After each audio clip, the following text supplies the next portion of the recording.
I want to see if Alina wants to see if it's an act or if he's actually in trouble. Okay, Or yeah. suspicious. Roll perception. First roll. First roll of the game. First roll. Let's go. Oh no. But yeah, Hey, so you never know, man. You never know. looking at him, you can tell that he is really in need of help, and he is pretty much helpless. He has no what's like luggage or anything with him as well, so he is pretty much helpless over there. Then I tell to the others, his puppy eyes seem pretty genuine. Wait, whose puppy eyes? Haven't we reached Vetayon? What's going on? Why have we stopped? Haven't you been hearing what's the commotion outside? Yeah, but I can barely see through the window, Valina. You heard Raku by the though. Yeah, but I don't know what's going on exactly, no? Okay, Okay. I can't see him, so... right. Yeah, I'll Oh, explain. the rain to seems to the have stopped gnome. for some reason. It's the Well, rain is there moving. is a middle-aged man and he looks like he's in trouble. Right. And he wants to get in. I don't think there's much space, but it's up to you. I don't Surely think we it's can much. accommodate one more guy, right? I mean, Spike can sit on your lap, perhaps? And, I mean, he probably is already. You can just scooch over and make space, no? Is that not possible? And as Bhupendra Height says this, is you hear big. Raku also say that, well, it's just a 2 hours journey from now. Well, I mean, it's 2 hours if there was no rain, so I don't know how long it'll take, but it's not that far, so maybe if you guys could just adjust a bit. And you can, in Yeah, I his mean, tone, obviously. you can sense that, he wants that extra money as well. I look He's towards gonna- Shumbhaji and Riot because, I mean, they are the big people there, no? So they would have to do the most scooching over. No, do you want to sit on my lap? I absolutely do not. I think there's perfectly enough space for another person here. I think I we think just... a lot of people will be more comfortable if you just sit on my lap. Felix nods his head in agreement. He says, I think he's telling the... I think he has a point. I mean, you're pretty... no disrespect, but you're pretty short. Really? Is that how we're gonna do this? What if... I mean, you can... I've you can never sit once on in my Spike. life of 308 years have I ever sat on a grown man's lap, leave alone a furbolg or whatever this creature is. I don't think I've even seen you in these areas before. Yeah, you'll not see anyone except me anyways when it comes to fur blocks. You hear Raku again, folks, we can either be on our way or have this guy join us. I look towards Bhupender once again and give him a proposition like, how about he sit on Spike? I mean, he's pretty big. He's also furry. So Pretty sure his I fur mean, is he's all pretty wet in the big. rain. He's pretty fluffy. So I don't know. Maybe that will act as some sort of cushion for your I mean, if those are my two options, then of course I might lean towards sitting on Spike, given that he was wagging his tail, and I feel like Spike sort of likes me a little bit, with the ululele and the handshake and the the general wagging and happiness that Spike has displayed. Whereas Spike- the other option is shady. Spike confusedly looks towards Felix, and Felix whispers something in his ears, and then Spike has his tongue out, wagging his tail, looking at Bhupender. I mean, Valina suggested that Did Valina suggest? No, I don't think Valina suggested that I sit. I would not. And then It was- I'm it just sort was of Speedball. I'm just sort of looking around inside the carriage to see what everyone else thinks. Maybe looking towards Valina and Shumbhaji to see if they might have an alternate Yes, solution, enough. or if this is the You're We waited long enough. Old man, I you're taking too pick much up time. I pick up my great sword and some of my weapons that were just lying next to me. I'll make some space and I put them on my lap, creating enough space for Raku to hop in, for the guy to hop in. Well, if that has enough space, then I guess I'm not sitting on anyone's lap. Alright, so yeah, Raku then just confirms. So are we taking him in, guys? Yeah, let him in. Yes. Yes. Alright, so he Fulik just- nods. He kind of just waves at him. All right, hop on into the carriage. He comes on behind, and you see it's just the same thing as Valina, Sumbaji, and Fulik saw through that small window. It's a human male, middle-aged, roughly. Can't really tell his age exactly. He's completely drenched, absolutely wet. He just climbs on, and he's just smiling apologetically as he is passing through whoever it is till he reaches the space that Sumbaji has created. And he sits next to Sumbaji, and I think that will be between Sumbaji and Valina, if I'm not wrong. And he's completely drenched, and as he sits, Sumbaji and Valina feel, his wetness on him, on them. Akhil, Uh-huh. I have something called the primeval awareness. Okay. That, and my favored environment is the forest. Okay.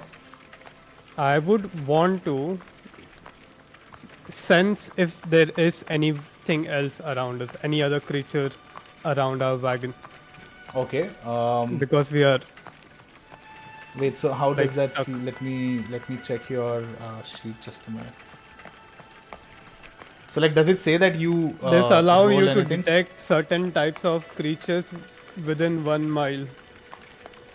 Okay, or you up to can 6 gain the miles in ability your to field. use an action to expend a spell slot. But then you'll be using a spell slot for this. Just like a Is heads that- up. Oh, I thought it's a trait would be different. Okay. Yeah, it says you use a spell slot. I think so. Spell slot. वापस पढ़ रहा हूँ. किधर गया? ये नहीं. Yeah, it says you gain ability to use an action to spend a spell. To expend a spell slot to focus your awareness on the region around you. So Okay. you get you'll have to spend a spell slot. A ranger spell slot. So do you still want to do it? Then not. No, probably not. All right, cool. So yeah, Can I reach into my backpack and perhaps give the young man a towel to sort of dry himself with? Yeah, sure. As you hand him the towel, he's very grateful. He's like, oh, thank you so much. And he starts talking to you, Bhupendra, since you offered him the towel. He's like, this is my usual route. I walk from the village which is nearby. I just walk through Vetayum. It's like a 5-hour walk usually, but today just unexpectedly has started to rain, and so there has been times when I've walked through rain. But now that your carriage was just passing through, I thought maybe I'll just ask for help. And he's just wiping his head, and his head gets covered in that towel. Must So be the I- size of a handkerchief, though, no?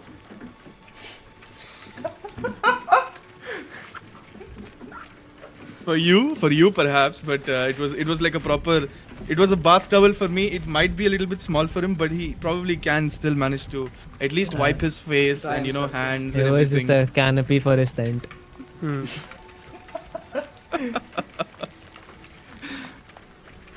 But why does this man? I start wondering. Maybe I even ask him, why does he walk? Why does he do the 5-hour walk? It seems like a lot for his daily 10k steps, right? The 5-hour walk. Yeah, so, do you ask him? Yeah, I do ask him. So what's with this? What's with this routine? Like, why do you walk from village to village? What's up? All right, so he's like, I belong to this small village right over here. It's so small that it's not even named. And he says that I basically am a seller of wood, like cut log wood. And in our village, we don't really have any axe or any weapons or any wood cutter for that matter who can cut wood and bring in for the village. So I just walk to the town, which is Vetayum. I buy as much wood as I can. Sometimes I do have a friend who joins in, and we bring in more wood. And I just carry the wood back with me. So it's like a 2-day travel for me, because the return journey I have to pull all the wood, so I have to make camp somewhere, and then I continue the rest of the journey. But yeah, that's my.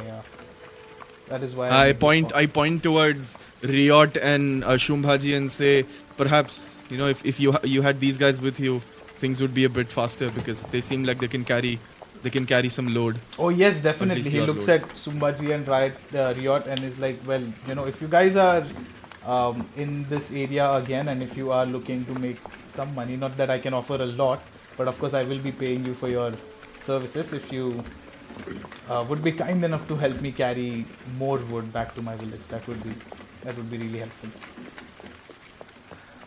And of course, you can sense the tone in his voice that he doesn't really mean it, because he knows that all of you are not probably gonna meet ever again. But he's just being polite and, making conversation in a way. All of this conversation, while it is happening, Fulik tries to decipher in a way whether the person is genuine or whether he is someone in disguise. Okay, but like, how do you, like, what are you looking? Like focusing on? like he's trying to scan the person's body language and his clothing to come to some sort of like rough conclusion. Alright, yeah, roll a perception again. Okay. How do I do it? On your character sheet, just click on perception. yeah, character sheet, no? Acha, perception. 15, damn, that's nice. Damn. Yeah, so you look at him, you observe his body language and his clothes and everything, and you do notice that he is, as I mentioned earlier as well, he is a bit, like, what's the word? Basically, uske kapde are much better for a normal, like, wood trader kind of a person from a very small village. But then again, it's not very expensive or like ekdam aisa fashionable clothes bhi nahi hai. It is somewhere in the middle, but those clothes kind of give you that idea that not sure if he's just a wood trader. This just could be like a side hustle or kind of a thing. Yeah, so after noticing that, Fulik casually talks to the person, asks, say, that is a pretty good set of clothing you got there. Just very casually he asks him. Okay, yeah, he looks at you, and as you mentioned, a nice piece of clothing, his just face completely lights up, and he says, "Oh, thank you," and like he pulls that cloth which is like drenched out of him, and he says, "Yeah, this is like a handed down generations kind of a piece of cloth that I wear every day whenever I am going on work. But yeah, this was my father's, it was my grandfather's before that, and we have preserved it really well. And my great grandfather was given this piece of clothing by the local lord because he had served him very well in his court." So I also tell him when he does ask me, "Oh, can you also help me?" I do tell him I will help him. I will take all the wood that is required. I'm here to help a lot of people as much as I can. So let me know. Oh yeah, I'm like trusting him. All right, yeah, he gets very happy and he's like, "All right, well, you know what? The first thing that I'm gonna do once we reach Vietnam and I dry up, I will contact you, and maybe on our way back tomorrow or day after tomorrow we can carry some more wood from the woodcutter's place in Vietnam." And as this conversation keeps on going, inside the carriage you do hear that the rain is now extremely heavy. Like it's so loud that it's almost as if the water is banging against the roof of the carriage. After a point, the carriage just comes to a stop, and Raku and Lokesh just come in front of the carriage, like in front of you guys, and just tell you that we will have to find some shelter tonight. It's still even not night, but we will have to find shelter because the horses are refusing to move ahead. The road is completely mushy. The horses are having a tough time walking. If we keep going, we will reach later than we would have if we rest tonight and leave tomorrow in the morning. This isn't ideal for me, Raku says, because I will be losing out on a lot of business on the return trip. But well, this is, I think, the best because I literally cannot see outside.